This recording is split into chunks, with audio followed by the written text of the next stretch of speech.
అందరికీ నమస్కారం. ఈరోజు యువ కవి జాబెర్ పాషా గారు రచించిన అగరుధూపం ఊదుపొగ అనే కవితా సంపుటి నుంచి నాకు నచ్చిన కవితా శీర్షిక నేర్చుకోవాలి. కోడిపిల్లలా మారి తప్పించుకున్నంత కాలం బ్రతుకు వేటకుక్కై తరుముతూనే ఉంటుంది. చిక్కి మరణించడం కాదు, తెగించి ప్రతిఘటించడం నేర్చుకోవాలి. కటిక చీకట్లతో కమ్మేయడానికి కాలమెప్పుడు కాచుకునే ఉంటుంది. వెలుగు పూలను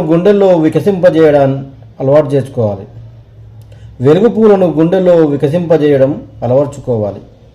నడుస్తున్న దారిలో ముళ్ళనెవరో పరుస్తారు. గుండె నిండిన అసూయ దోసిట్లో నింపి కళ్ళల్లో చల్లుతారు. గమ్యం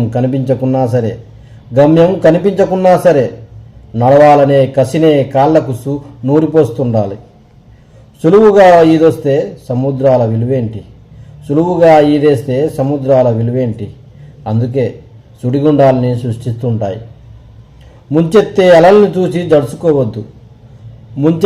అలలను చూసి దడుచుకోవద్దు. ఒడ్డుకు చేర్చే తర్కాన్ని ఒడిసిపట్టడం నేర్చుకోవాలి. ధన్యవాదాలు.